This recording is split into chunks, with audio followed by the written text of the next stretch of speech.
हम आज यहाँ ध्रुव नारायण जी की याद करते हैं। ಕಾಂಗ್ರೆಸ್ ಪಾರ್ಟಿಯ ಎಲ್ಲ ಮುಖಂಡರೇ, ನಾನಿವತ್ತು ಧ್ರುವ ನಾರಾಯಣ್ ಅವ್ರನ್ನ ನೆನೆಸ್ತಾ ಇದ್ದೀನಿ. आप जानते हो कि जो यहाँ बीजेपी की सरकार है वो लोकतांत्रिक तरीके से नहीं चुनी गई, वो चोरी की सरकार है।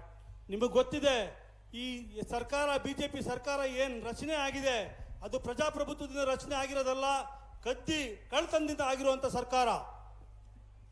आपने इस सरकार को नहीं चुना, ये सरकार एमएलएस को पैसा देकर चोरी की गई सरकार है। ಈ ಸರ್ಕಾರವನ್ನು ನೀವು ಆಯ್ಕೆ ಮಾಡಿರುವಂತದಲ್ಲ, ಇದು ಕಳ್ಳತನದಿಂದ ದುಡ್ಡಿಂದ ಖರೀದಿ ಮಾಡಿರುವಂತ ಸರ್ಕಾರ.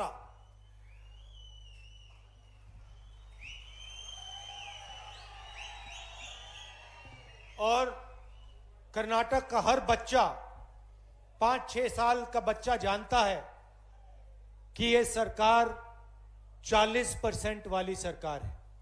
ಇಲ್ಲಿರುವಂತ 5 ವರ್ಷದ ಮಕ್ಕಳಿಗೂ ಗೊತ್ತಿದೆ ಈ ಸರ್ಕಾರ 40% ಸರ್ಕಾರ ಅನ್ನೋದು ಗೊತ್ತಿದೆ. जो भी ये करते हैं ये 40% चोरी करके करते हैं। ಏನೇ ಕೆಲಸ ಮಾಡಿದ್ರು 40% ನ ಕದ್ದು ಮಾಡುವಂತ ಸರ್ಕಾರ ಇದು. और ये सबको मालूम है। ಇದು ಎಲ್ಲರಿಗೂ ಗೊತ್ತಿದೆ.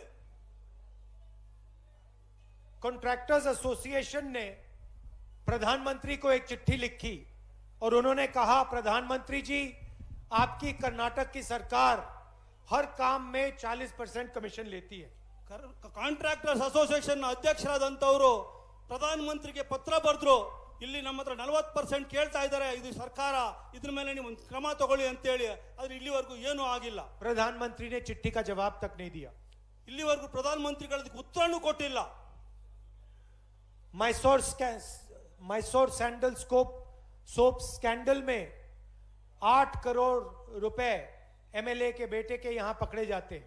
ಮೈಸೂರು ಸ್ಯಾಂಡಲ್ಸ್ ಸೋಪ್ನ ಒಂದು ದೊಡ್ಡ ಹಗರಣದಲ್ಲಿ 8 ಕರೋಡ್ ರೂಪಾಯಿ ಒಬ್ಬ ಎಂಎಲ್ಎ ಮಗನ ಮನೆಯಲ್ಲಿ ಸಿಗುತ್ತೆ. Police scam, assistant professor scam, assistant engineer scam, cooperative bank scams की लिस्ट बनी हुई है। ಪೊಲೀಸರಲ್ಲಿ ಹುದ್ದೆನ ಭರ್ತಿ ಮಾಡೋದ್ರಲ್ಲಿ ಸ್ಕ್ಯಾಮು, ಅಸಿಸ್ಟೆಂಟ್ ಇಂಜಿನಿಯರ್ನ ಭರ್ತಿ ಮಾಡೋದ್ರಲ್ಲಿ ಸ್ಕ್ಯಾಮು, ಕೋಆಪರೇಟಿವ್ ಸೊಸೈಟಿನಲ್ಲೂ ಭರ್ತಿ ಮಾಡುವಂಥದ್ರಲ್ಲಿ ಸ್ಕ್ಯಾಮ್ಗಳ ಒಂದು ಪಟ್ಟಿನೇ ಇದೆ. और आप जो यहां बीजेपी से लड़ रहे हैं उनके बारे में आप मुझसे बेहतर जानते हो, वो क्या है, कौन है, कैसे है। ನೀವೇನ್ ಬಿಜೆಪಿ ಹತ್ರ ಹೋರಾಟ ದಿನನಿತ್ಯ ಮಾಡ್ತೀರಾ, ನಮಗಿಂತ ಜಾಸ್ತಿ ಚೆನ್ನಾಗಿ ಗೊತ್ತಿದೆ ಇದರ ಪರಿಸ್ಥಿತಿ ಏನು ಅಂತ. बीजेपी का एमएलए खुद कहता है कि 2500 करोड़ रुपए में सीएम की गद्दी की कुर्सी खरीदी जा सकती है। ಬಿಜೆಪಿ ಎಂಎಲ್ಎನೇ ಹೇಳ್ತಾರೆ 2,500 ಕೋಟಿ ಕೊಟ್ಟು ಈ ಸಿಎಂ ನ ಸ್ಥಾನವನ್ನು ನಾವು ಪರ್ಚೇಸ್ ಮಾಡಿದೀವಿ ಅಂತ ಅವ್ರ ಎಂಎಲ್ಎನೇ ಹೇಳ್ತಾರೆ. तो प्रधानमंत्री यहां आते हैं, भाषण करते हैं, कर्नाटक के बारे में कुछ नहीं बोलते। ಪ್ರಧಾನಮಂತ್ರಿಗಳು ಬರ್ತಾರೆ, ದೊಡ್ಡ ಭಾಷಣ ಮಾಡ್ತಾರೆ, ಆದ್ರೆ ಕರ್ನಾಟಕದ ಬಗ್ಗೆ ಏನು ಮಾತಾಡೋದಿಲ್ಲ. कहते हैं कांग्रेस पार्टी ने मेरे ऊपर आक्रमण किया। ಹೇಳ್ತಾರೆ ಕಾಂಗ್ರೆಸ್ ಪಾರ್ಟಿಯವರು ನನ್ನ ಮೇಲೆ ಅವಾಗ ದಾಳಿ ಮಾಡ್ತಾರೆ, ಆಕ್ರಮಣ ಮಾಡ್ತಾರೆ ಅಂತ ಹೇಳ್ತಾರೆ. 91 बार आक्रमण किया मेरे ऊपर। ಪ್ರಧಾನಮಂತ್ರಿಗಳು ಹೇಳಿದ್ರು ನಾವು ಆಕ್ರಮಣ ಮಾಡ್ತಾ ಇದೀವಿ ಅಂತ ಹೇಳ್ತಾ ಇದ್ದಾರೆ. मगर जो भ्रष्टाचार कर्नाटक में हुआ है, पिछले 3 सालों में हुआ है, उसके बारे में प्रधानमंत्री एक शब्द नहीं बोलते। ಆದ್ರೆ ಭ್ರಷ್ಟಾಚಾರ ಏನು 3 ವರ್ಷದಿಂದ ಸತತವಾಗಿ ನಡೀತಾ ಇದೆ, ಅದ್ರ ಬಗ್ಗೆ ಪ್ರಧಾನಮಂತ್ರಿಗಳು ಒಂದೇ ಒಂದು ಚಕಾರ ಎತ್ತೋದಿಲ್ಲ. तो प्रधानमंत्री जी सबसे पहले आप अपने भाषण में कर्नाटक की जनता को बताइए कि ये जो 40% कमीशन लिया जा रहा था, इसको रोकने के लिए आपने क्या किया पिछले 3 सालों में। ಪ್ರಧಾನಮಂತ್ರಿಗಳ ನಾನು ಪ್ರಶ್ನೆ ಕೇಳಲು ಬಯಸ್ತೀನಿ, ನೀವು ಬಂದಾಗ ನೀವು ದಯವಿಟ್ಟು ಉತ್ತರ ಕೊಡಿ. ಈ 3 ವರ್ಷದಲ್ಲಿ ಮಾಡಿರುವಂತ ಈ ತರ ಹಗರಣಗಳು, ಭ್ರಷ್ಟಾಚಾರದ ಬಗ್ಗೆ ದಯವಿಟ್ಟು ನೀವು ಇಲ್ಲಿ ಬಂದಾಗ ನಿಮ್ಮ ಭಾಷಣಗಳಲ್ಲಿ ಅದ್ರ ಬಗ್ಗೆ ಹೇಳಿ. आपने कोई एक्शन लिया, किसी को जेल में डाला, क्या किया, कोई इंक्वायरी कराई, ಯಾವ್ದಾದ್ರು ಆಕ್ಷನ್ ತಗೊಂಡಿದ್ದೀರಾ, ಯಾರನ್ನಾರು ಜೈಲಿಗೆ ಕಳಿಸಿದ್ದೀರಾ, ಎನ್ಕ್ವೈರಿ ಮಾಡಿದ್ದೀರಾ, ಅದ್ರ ಬಗ್ಗೆ ದಯವಿಟ್ಟು ಹೇಳಿ. ये चुनाव नरेंद्र मोदी जी के बारे में नहीं है, ये चुनाव कर्नाटक के युवा, कर्नाटक के किसान मजदूर के बारे में है। ಈ ಚುನಾವಣೆ ನರೇಂದ್ರ ಮೋದಿ ಅವರ ಬಗ್ಗೆ ಅಲ್ಲ, ಕರ್ನಾಟಕದ ಯುವ ಜನತೆ, ಮಹಿಳೆಯರು ಮತ್ತು ಅಲ್ಪಸಂಖ್ಯಾತರು ಎಲ್ಲ ವರ್ಗದ ಕಷ್ಟದಲ್ಲಿರುವಂತವ್ರ ಬಗ್ಗೆ ಬಡವರ ಚುನಾವಣೆ ಇದು. मोदी जी ये भी समझाइए, जब महाराष्ट्र और कर्नाटक के बॉर्डर में हिंसा हुई थी तो आपने क्या किया? ಮೋದಿಜಿ, ನಿಮ್ಮಲ್ಲಿ ಒಂದು ಪ್ರಶ್ನೆ ಕೇಳಲು ಬಯಸ್ತೀನಿ. ಮಹಾರಾಷ್ಟ್ರ ಮತ್ತೆ ಕರ್ನಾಟಕದ ಗಡಿಯಲ್ಲಿ ಹಿಂಸೆಗಳಾಗ್ತಿದ್ದಾಗ ನೀವೇನ್ ಮಾಡ್ತಾ ಇದ್ರಿ ಅದ್ರ ಬಗ್ಗೆ ಹೇಳಿ. और जो महाराष्ट्र, गोवा और कर्नाटक के बीच में पानी का मसला है, उसके बारे में आपने क्या एक्शन लिया? ಕರ್ನಾಟಕ, ಮಹಾರಾಷ್ಟ್ರ ಮತ್ತು ಗೋವಾದ ಮಧ್ಯದಲ್ಲಿರುವಂತ ಕುಡಿಯೋ ನೀರಿನ ಪ್ರವಾಹ ಕಷ್ಟ ಏನಿದೆ, ನದಿಗಳ ಏನು ಒಂದು ವಿಚಾರ ಇದೆ, ಅದ್ರ ಬಗ್ಗೆ ಏನ್ ಮಾಡಿದ್ರ ಹೇಳಿ. जब कर्नाटक को जो टैक्स का पैसा था, जब कर्नाटक को कम मिला तो आपने कर्नाटक की मदद क्यों नहीं की? ಕರ್ನಾಟಕದ ಟ್ಯಾಕ್ಸ್ ಇಂದ ತಗೊಂಡಂತ ದುಡ್ಡಲ್ಲಿ ಏನ್ ಮಾಡಿದೀರಾ, ನೀವೇನ್ ಕರ್ನಾಟಕಕ್ಕೆ ಕಷ್ಟ ಆದಾಗ ಏನ್ ಬಂದಿದ್ದೀರಾ ಅಂತ ಕೇಳ್ತಾ ಇದ್ದಾರೆ.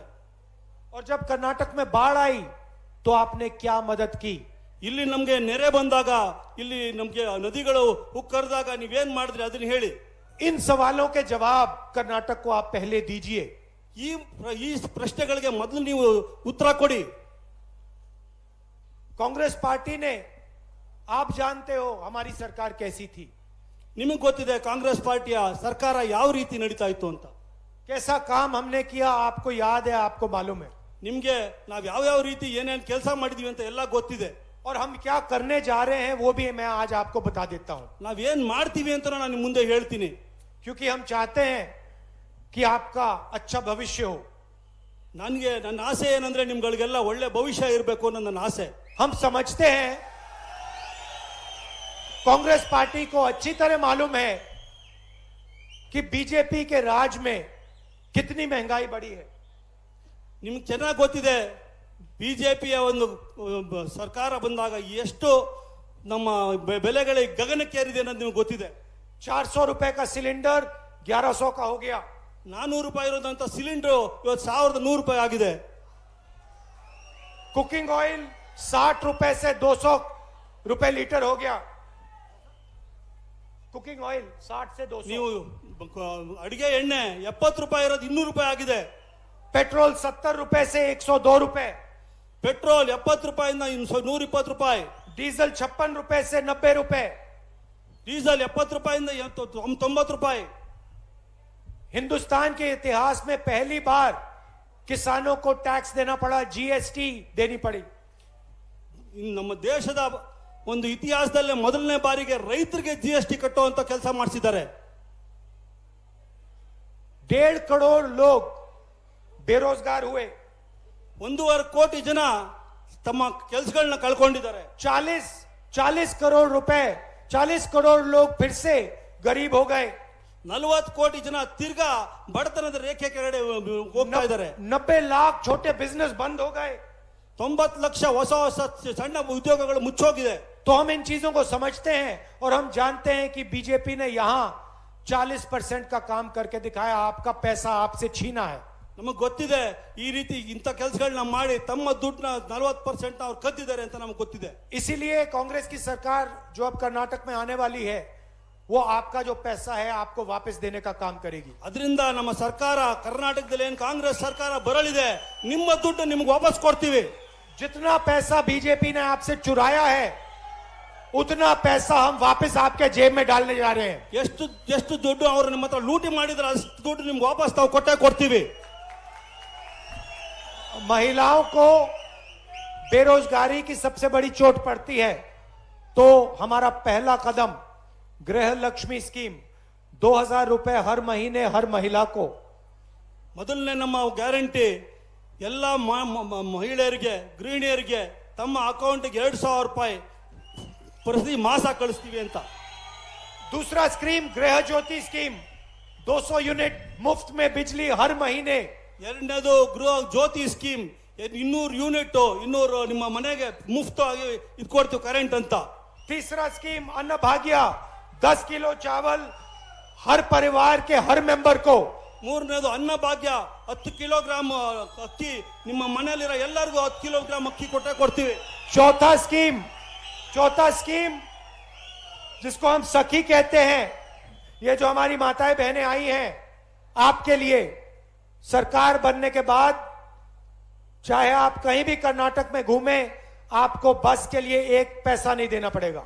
4ನೇ ಸ್ಕೀಮ್ ಯಾವುದೇ ನಮ್ಮ ಮಹಿಳೆಯರು ನಮ್ಮ ಅಕ್ಕ ತಂಗಿರು ಯಾರು ಕೂತಿದ್ದಾರೆ ಅವ್ರು ಇಡೀ ಕರ್ನಾಟಕದಲ್ಲಿ ಎಲ್ಲೇ ಹೋದ್ರು ಬಸ್ಗೆ ದುಡ್ಡು ಕಟ್ಟುವಂತ ಕೆಲಸ ಮಾಡಕ್ಬಿಡಲ್ಲ ನಾವು। और अंत में युवा निधि स्कीम 3,000 रुपए हर ग्रेजुएट को हर महीने और 1,500 रुपए हर डिप्लोमा होल्डर को हर महीने। ಯುವ ನಿಧಿ ಯಾವುದೇ ಒಂದು ಯಾವುದೇ ಒಬ್ಬ ಹುಡುಗ ಅವನ ಕೆಲಸ ಇಲ್ಲ ಅಂದ್ರೆ ಅವನ ಅಕೌಂಟ್ಗೆ 3,000 ರೂಪಾಯಿ ಹಾಕ್ತಿವಿ, ಡಿಪ್ಲೊಮಾ ಹೋಲ್ಡರ್ ಇದ್ದವನಿಗೆ 1,500 ರೂಪಾಯಿ ಹಾಕ್ತಿವಿ। और जो कर्नाटक की नींव है हमारे किसान भाई, ನಮ್ಮ ಕರ್ನಾಟಕದ ಬೆನ್ನುಬೋನು ನಮ್ಮ ಬೆನ್ನು ಮೂಳೆ ಆಗಿರುವಂತ ನಮ್ಮ ರೈತರು ಯಾರಿದ್ದಾರೆ उनके लिए कृषि निधि 1.5 लाख करोड़ रुपए 5 साल के अंदर 30,000 करोड़ रुपए हर साल उनके भले के लिए। ಅವರ ಅಕೌಂಟ್ಗೆ 1.5 ಲಕ್ಷ ಕೋಟಿ ರೂಪಾಯಿ 30,000 ಕೋಟಿ ವರ್ಷಕ್ಕೆ ನಾವು ವಾಪಸ್ ಇದು ಮಾಡ್ತೀವಿ। और जो हमारे कोकोनट के फार्मर्स हैं, अरेका नट के फार्मर्स हैं, उनको एमएसपी की गारंटी। ನಮ್ಮ ತೆಂಗಿನಕಾಯಿ ಬೆಳೆಗಾರರು ಮತ್ತೆ ಅಡಿಕೆ ಬೆಳೆಗಾರರಿಗೆ ಮಿನಿಮಮ್ ಸಪೋರ್ಟ್ ಪ್ರೈಸ್ ಅವ್ರಿಗೆ ಕನಿಷ್ಠ ವೇತನವನ್ನು ಕೊಡ್ತೀವಿ। अब नरेंद्र मोदी जी, हमने साफ कह दिया हम क्या करने जा रहे हैं। ನರೇಂದ್ರ ಮೋದಿ ಅವರೇ ನಾವೇನ್ ಮಾಡ್ತೀವಿ ಅಂತ ನೀವು ಮುಂದೆ ಇಟ್ಟಿದ್ದೀವಿ। हमारे जो 5 वायदे हैं वो पहले दिन पहली कैबिनेट मीटिंग में कानून बन जाएंगे। ನಮ್ಮ 5 ಏನ್ ಗ್ಯಾರಂಟಿ ಹೇಳಿದೀವಿ ಮೊದಲನೇ ದಿನ ನಾವು ಸರ್ಕಾರ ಮಾಡಿ ಮೊದಲನೇ ಕ್ಯಾಬಿನೆಟ್ ಮೀಟಿಂಗ್ ಅಲ್ಲಿ ಅದನ್ನ ಮಂಜೂರು ಮಾಡಿಸ್ತೀವಿ। आपने भ्रष्टाचार की बात नहीं की, ನೀವು ಭ್ರಷ್ಟಾಚಾರದ ಬಗ್ಗೆ ಮಾತಾಡಿದ್ರಿ। आपने बेरोजगारी की बात नहीं की, ನೀವು ಬೇರೋಜ್ಗಾರಿ ಅಂದ್ರೆ ಕೆಲಸ ಕಳ್ಕೊಂಡವ್ರ ಬಗ್ಗೆ ಮಾತಾಡಿದ್ರಿ। आपने कर्नाटक के टैक्स की बात नहीं की, ನೀವು ಕರ್ನಾಟಕದಲ್ಲಿ ತಗೊಂಡಂತ ಟ್ಯಾಕ್ಸ್ ಬಗ್ಗೆ ಮಾತಾಡಿದ್ರಿ। आपने कर्नाटक में जो बाढ़ हुई उसकी बात नहीं की, ಆದ್ರೆ ನೀವು ಕರ್ನಾಟಕದಲ್ಲಿ ಬಂದಂತ ನೆರೆ ಬಗ್ಗೆ ಇಲ್ಲಿ ಬಂದಂತ ಒಂದು ಮಳೆ ಬಗ್ಗೆ ಮಾತಾಡಕ್ ನಿಮ್ಗೆ ಯೋಗ್ಯತೆ ಇಲ್ಲ। तो भविष्य की बात तो कर दीजिए। ಮುಂದೆ ಏನ್ ಮಾಡ್ತೀರಾ ಅಂತ ಅಟ್ಲೀಸ್ಟ್ ಹೇಳಿ। आप कर्नाटक के लिए अगले 5 साल में क्या करने जा रहे हो ये तो बताइए। ಕರ್ನಾಟಕಕ್ಕೆ ಮುಂದೆ ಬರುವಂತ 5 ವರ್ಷದಲ್ಲಿ ಏನ್ ಮಾಡ್ತೀರಾ ಅಂತ ಅಟ್ಲೀಸ್ಟ್ ಹೇಳಿ। आधा कैंपेन खत्म हो गया, आप ये भी नहीं बोल पाए। ಅರ್ಧ ಚುನಾವಣೆ ಪ್ರಚಾರ ಮುಗಿದೋಯ್ತು, ಆದ್ರೆ ಇಲ್ಲಿವರೆಗೂ ನೀವೇನ್ ಮಾಡ್ತೀರಾ ಅಂತ ಎಲ್ಲೂ ಹೇಳಿಲ್ಲ। आपके लोग इतने भ्रष्ट हैं कि आप इनका नाम ही नहीं ले सकते। ನಿಮ್ಮ ನಾಯಕರು ಎಷ್ಟು ಭ್ರಷ್ಟರಿದ್ದಾರೆ ಅಂದ್ರೆ ಅವ್ರ ಹೆಸರು ನಿಮ್ಗೆ ತಗೊಳಕ್ ಆಗ್ತಾ ಇಲ್ಲ, ನಾಚಿಕೆ ಆಗ್ತಾ ಇದೆ। आप देखिए, मैं यहाँ आया, मैंने भाषण दिया, मैंने सबके नाम लिए। ನಾನು ಬಂದ ನಿಮ್ ಮುಂದೆ ನಿಂತ್ಕೊಂಡೆ ಭಾಷಣ ಮಾಡ್ತಾ ಇದ್ದೀನಿ, ಎಲ್ಲರ ಹೆಸರು ತಗೊಂತಾ ಇದ್ದೀನಿ। मैं सिद्धरामಯ್ಯ जी की बात करता हूँ, डीके शिवकुमार की बात करता हूँ, ನಾನು ಸಿದ್ದರಾಮಯ್ಯ ಅವ್ರ ಬಗ್ಗೆ ಮಾತಾಡ್ತೀನಿ, ಡಿಕೆ ಶಿವಕುಮಾರ್ ಅವ್ರ ಬಗ್ಗೆ ಮಾತಾಡ್ತೀನಿ, खारगे जी की बात करता हूँ, ಖರ್ಗೆ ಸಾಹೇಬ್ರ ಬಗ್ಗೆ ಮಾತಾಡ್ತೀನಿ, परमेश्वर जी की बात करता हूँ, ಪರಮೇಶ್ವರ್ ಅವ್ರ ಬಗ್ಗೆ ಮಾತಾಡ್ತೀನಿ, बाकी सीनियर नेताओं की बात करता हूँ। ನಾನು ಎಲ್ಲಾ ನಾಯಕರ ಬಗ್ಗೆ ಮಾತಾಡ್ತೀನಿ। मैं यहाँ आया, पहला काम मैंने जो हमारे स्टेज पे नेता बैठे उनका आदर किया। ನಾನು ಮೊದಲು ಬಂದ ತಕ್ಷಣ ನಮ್ಮ ಎಲ್ಲ ಯಾರು ಮುಖಂಡರಿದ್ರು ಅವ್ರ ಮೊದಲು ಆಧಾರ ಮಾಡಿದೆ। मगर नरेंद्र मोदी जी सिर्फ नरेंद्र मोदी जी का नाम लेते हैं। ನರೇಂದ್ರ ಮೋದಿ ಅವರು ಸ್ವತಃ ತಮ್ಮ ಹೆಸರು ಬಿಟ್ಟರೆ ಬೇರೆ ಇನ್ನೊಂದು ಹೆಸರು ತಗೊಳ್ಳೋದಿಲ್ಲ। कोई किसी भी नेता का नाम नहीं लेते, ಅವ್ರು ಇಲ್ಲಿವರೆಗೂ ಯಾರ ಹೆಸರು ತಗೊಳ್ಳೋದಿಲ್ಲ। चाहे वो बोम्मई जी हो, ಅವ್ರು ಮುಖ್ಯಮಂತ್ರಿ ಆದಂತ ಬೊಮ್ಮಾಯಿ ಅವ್ರದ್ದಾಗಿರ್ಲಿ, कितना भी बड़ा नेता हो, ಅವ್ರು ಎಷ್ಟೇ ದೊಡ್ಡ ನಾಯಕರಾಗಿರ್ಲಿ, येदियुरप्पा जी हो, ಯಡಿಯೂರಪ್ಪನವ್ರದ್ದಾಗ್ಲಿ, नरेंद्र मोदी नाम नहीं ले सकते। ಅವ್ರ ಹೆಸರು ತಗೊಳ್ಳೋದಿಲ್ಲ ಅವರು। क्योंकि नाम लेने का मतलब सबसे पहले उनका आदर करना पड़ेगा। नरेंद्र मोदी जी किसी का आदर नहीं कर सकते। ಯಾಕಂದ್ರೆ ಯಾರ ಹೆಸರು ತಗೊಂತಾರೋ ಅವ್ರಿಗೆ ಮರ್ಯಾದೆ ಕೊಡಬೇಕು, ಅವ್ರು ಇಲ್ಲಿವರೆಗೂ ಯಾರಿಗೂ ಮರ್ಯಾದೆ ಕೊಡೋದು ಕಲ್ತಿಲ್ಲ। और उसके बाद पूरी कर्नाटक को बोलना पड़ेगा कि भैया मेरे नेता तो भ्रष्ट हैं, मेरे नेता तो चोर हैं। ಅದಾದ್ಮೇಲೆ ಕರ್ನಾಟಕದ ಜನತೆಗೆ ಹೇಳ್ಬೇಕು ನಮ್ಮ ನಾಯಕರು ಎಷ್ಟು ಭ್ರಷ್ಟಾಚಾರ ಮಾಡಿದ್ದಾರೆ, इसलिए ಕಳ್ತನ ಮಾಡಿದ್ದಾರೆ ಅಂತ। इसलिए नरेंद्र मोदी जी किसी का नाम नहीं ले सकते। ಅದಕ್ಕೆ ಅವ್ರು ಯಾರ ಹೆಸರು ತಗೊಳಕ್ ಆಗ್ತಾ ಇಲ್ಲ। भाई और बहनों, ये चुनाव नरेंद्र मोदी का चुनाव नहीं है। ಈ ಒಂದು ಚುನಾವಣೆ ನರೇಂದ್ರ ಮೋದಿ ಅವರ ಚುನಾವಣೆ ಅಲ್ಲ। ये चुनाव आपका चुनाव है, ಈ ಚುನಾವಣೆ ನಿಮ್ಮ ಚುನಾವಣೆ, ये आपके बच्चों का चुनाव है, ಇದು ನಿಮ್ಮ ಮುಂದೆ ಬರುವಂತ ಪೀಳಿಗೆ ನಿಮ್ಮ ಮಕ್ಕಳ ಚುನಾವಣೆ, उनके भविष्य का चुनाव है, ಇದು ನಿಮ್ಮ ಭವಿಷ್ಯದ ಚುನಾವಣೆ। ये आपके अस्पतालों का, आपका कॉलेजेस का, आपका यूनिवर्सिटीज का, आपका स्कूल का चुनाव है। ಇದು ನಿಮ್ಮ ಹಕ್ಕುಗಳ ಯೂನಿವರ್ಸಿಟಿಗಳ ನಿಮ್ಮ ಮುಂದಿನ ಭವಿಷ್ಯದ ಚುನಾವಣೆ. इस चुनाव में भ्रष्टाचार एक बहुत बड़ा मुद्दा है. ಇದರಲ್ಲಿ ಈ ಚುನಾವಣೆಯಲ್ಲಿ ಭ್ರಷ್ಟಾಚಾರ ದೊಡ್ಡ ಒಂದು ವಿಚಾರ. 40% का मुद्दा है. 40% ತಿಂತಾ ಇದ್ದಾರೆ. इन चीजों के बारे में नरेंद्र मोदी एक शब्द नहीं बोलते. ಇದ್ರ ಬಗ್ಗೆ ಪ್ರಧಾನ ಮಂತ್ರಿಗಳು ಒಂದೇ ಒಂದು ಮಾತಾಡೋದಿಲ್ಲ. यहाँ पे आके कहते हैं कि मेरे ऊपर कांग्रेस पार्टी ने आक्रमण किया. ಇಲ್ಲಿ ಬಂದು ಹೇಳ್ತಾರೆ ನನ್ನ ಬಗ್ಗೆ ಕಾಂಗ್ರೆಸ್ ಪಾರ್ಟಿ ಇಲ್ಲ ಸಲ್ಲದ ಆರೋಪಗಳು ಮಾಡ್ತಾ ಇದ್ದಾರೆ ಅಂತ ಹೇಳ್ತಾರೆ. पहली बार मैंने सुना कि एक नेता ने गिना कि भैया मेरे ऊपर इतनी बार आक्रमण हुआ है. ಅವ್ರು ಅದನ್ನ ಪಟ್ಟಿನೂ ಮಾಡ್ಕೊಂಡ್ ಬಂದು ಎಣಿಸ್ತಾ ಇದ್ದಾರೆ ಎಷ್ಟು ಆಕ್ರಮಣಗಳು ಮಾಡ್ತಾ ಇದೆ ಕಾಂಗ್ರೆಸ್ ಪಾರ್ಟಿ ನನ್ನ ಮೇಲೆ. 91 बार कांग्रेस पार्टी ने मेरे बारे में बोला. 21 ಸತಿ ಕಾಂಗ್ರೆಸ್ ಪಾರ್ಟಿ ಅವರು ನನ್ನ ಬಗ್ಗೆ ಹೇಳಿದ್ದಾರೆ ಅಂತ ಹೇಳ್ತಾ ಇದ್ದಾರೆ. मोदी जी आप अपने बारे में बोलना बंद कीजिए, जनता के बारे में बोलना शुरू कीजिए. ಮೋದಿಜಿ ಅವರೇ ನಿಮ್ಮಲ್ಲಿ ಒಂದು ಪ್ರಾರ್ಥನೆ ಮಾಡ್ತೀನಿ, ನಿಮ್ ಬಗ್ಗೆ ಮಾತಾಡೋದು ಕಮ್ಮಿ ಮಾಡಿ ಜನರ ಬಗ್ಗೆ ಮಾತಾಡೋಕೆ ಶುರು ಮಾಡಿ. और कर्नाटक के लोगों को बताइए आप क्या करने जा रहे हैं. ಕರ್ನಾಟಕ ಜನತೆಗೆ ಹೇಳಿ ಏನ್ ಮಾಡ್ತೀರಾ ಅಂತ ಹೇಳಿ. और कर्नाटक के लोगों को समझाइए आपने 40% की सरकार क्यों चलने दी. ಕರ್ನಾಟಕ ಜನತೆಗೆ ಹೇಳಿ ನೀವು 40% ಸರ್ಕಾರನ ಯಾಕೆ ಈ ತರ ನಡ್ಸ್ಕೊಂಡು ಹೋಗಿ ಬಿಟ್ಟಿದ್ದೀರಾ ಅಂತ. ये भी बताइए आपने लोकतंत्र को क्यों नष्ट किया, सरकार चोरी क्यों करवाई कर्नाटक में. ಜನತೆಗೆ ಹೇಳಿ ಪ್ರಜಾಪ್ರಭುತ್ವವನ್ನು ಯಾಕೆ ಕೊಲೆ ಮಾಡ್ತಾ ಇದ್ದೀರಾ, ನೀವು ಜನತೆ ಮುಂದೆ ಅದ್ರ ಉತ್ತರ ಕೊಡಿ. ये हैं सच्चे मुद्दे. ಇದು ನಿಜವಾದಂತ ವಿಚಾರಗಳು. आखिरी बात, बीजेपी को 40 नंबर बहुत अच्छा लगता है. ಕೊನೆ ಮಾತು, ಬಿಜೆಪಿ ಅವ್ರಿಗೆ 40 ತುಂಬಾ ಇಷ್ಟವಾದಂತ ಒಂದು इससे ಸಂಖ್ಯೆ. इनको प्यार है, ಅವ್ರಿಗೆ ಅದ್ರ ಬಗ್ಗೆ ತುಂಬಾ ಆಸೆ ಇದೆ, मोहब्बत है. ಪ್ರೀತಿ ಇದೆ. जहां भी जो भी करते हैं 40%, 40%, 40%. ಏನ್ ಮಾತಾಡಿದ್ರು ಬರೀ 40%. इस बार इनको अच्छी तरह 40 नंबर याद दिलाना. ನೀವೆಲ್ಲ ಸೇರಿ ಅವ್ರಿಗೆ ಬರೀ 40 ನಂಬರ್ चुनाव में इनको 40 सीटें दिलवा देना. ಬರೀ 40 ಸೀಟ್ ಅವ್ರಿಗೆ ಗೆಲ್ಲಂಗ್ ಮಾಡಿ. इनको चुनाव में 40 सीट दे देना. ಬರೀ 40 ಸೀಟ್ ಕೊಡಿಸಿ ಅವ್ರಿಗೆ ಸಾಕು. और कांग्रेस पार्टी को 150 सीट दिलवाना. ನಮಗೆ 150 ಸೀಟ್ ಕೊಡಿಸ್ಲೇಬೇಕು ನೀವು. भारी बहुमत से जिताना. ಒಳ್ಳೆ ಬಹುಮತದಿಂದ ಗೆಲ್ಲಿಸ್ಬೇಕು ನೀವು. इसका कारण है क्योंकि ये फिर से सरकार को चोरी करने की कोशिश करेंगे. जो इन्होंने 40% चोरी किया था उसी से ये फिर से एमएलए खरीदने की कोशिश करेंगे. ಏನಕ್ಕೆ ಇದನ್ನ ಹೇಳ್ತಾ ಇದ್ದೀನಿ ಅಂದ್ರೆ ತಿರ್ಗಾ ಸರ್ಕಾರ ಕಮ್ಮಿ ಇದ್ರಲ್ಲಿ ಬಂದ್ರೆ ಈ 40% ಅಲ್ಲಿ ತಗೊಂಡಂತ ದುಡ್ಡಲ್ಲಿ ತಿರ್ಗಾ ಸರ್ಕಾರನ ಕೆಡುವಂತ ಕೆಲಸ ಮಾಡೋ ಪ್ರಯತ್ನ ಮಾಡ್ತಾರೆ. यहाँ पे हमारे कैंडिडेट बहुत अच्छे हैं, ಇಲ್ಲಿ ನಮ್ಮ भ्रष्ट नहीं है. ಅಭ್ಯರ್ಥಿ ಬಾರಿ ಒಳ್ಳೆಯವರು, ಭ್ರಷ್ಟಾಚಾರ ಮಾಡದಂತವರಲ್ಲ. उनके पास 100-200 करोड़ रुपए नहीं है. ಅವ್ರ ಹತ್ರ 100-200 ಕೋಟಿ ರೂಪಾಯಿ ಇಲ್ಲ. जिससे वो लड़ रहे हैं वो भ्रष्ट आदमी है. उसके पास पैसे की कोई कमी नहीं है. ಅವ್ರು ಯಾರನ್ನ ಚುನಾವಣೆಯಲ್ಲಿ ಮುಂದೆ ಪ್ರತಿಸ್ಪರ್ಧಿ ಆಗಿದ್ದಾರೆ, मंत्री है, आप जानते हो उसने पिछले 3 साल में क्या किया. ಅವ್ರು ನಿಮ್ಗೆ ಚೆನ್ನಾಗಿ ಗೊತ್ತಿದೆ. ಅವ್ರು ಭಾರಿ ಶ್ರೀಮಂತ.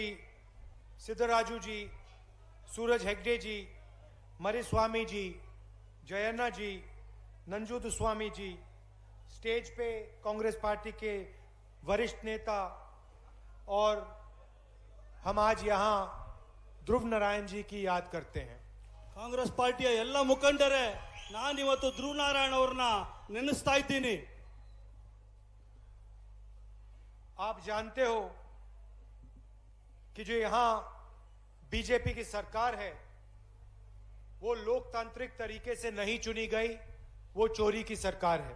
ನಿಮಗೆ ಗೊತ್ತಿದೆ ಈ ಸರ್ಕಾರ, ಬಿಜೆಪಿ ಸರ್ಕಾರ ಏನ್ ರಚನೆ ಆಗಿದೆ ಅದು ಪ್ರಜಾಪ್ರಭುತ್ವದಿಂದ ರಚನೆ ಆಗಿರೋದಲ್ಲ, ಕಳ್ತನದಿಂದ ಆಗಿರುವಂತ ಸರ್ಕಾರ.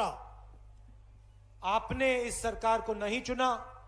ये सरकार एमएलएस को पैसा देकर चोरी की गई सरकार है. ಈ ಸರ್ಕಾರವನ್ನು ನೀವು ಆಯ್ಕೆ ಮಾಡಿರುವಂತದಲ್ಲ, ಇದು ಕಳ್ತನದಿಂದ ದುಡ್ಡಿಂದ ಖರೀದಿ ಮಾಡಿರುವಂತ ಸರ್ಕಾರ.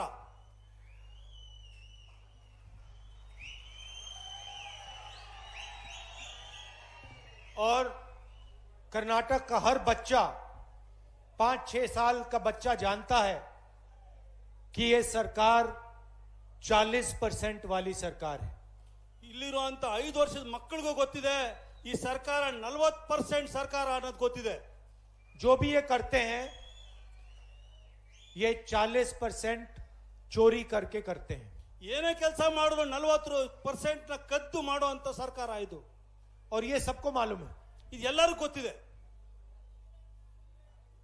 कॉन्ट्रैक्टर्स एसोसिएशन ने प्रधानमंत्री को एक चिट्ठी लिखी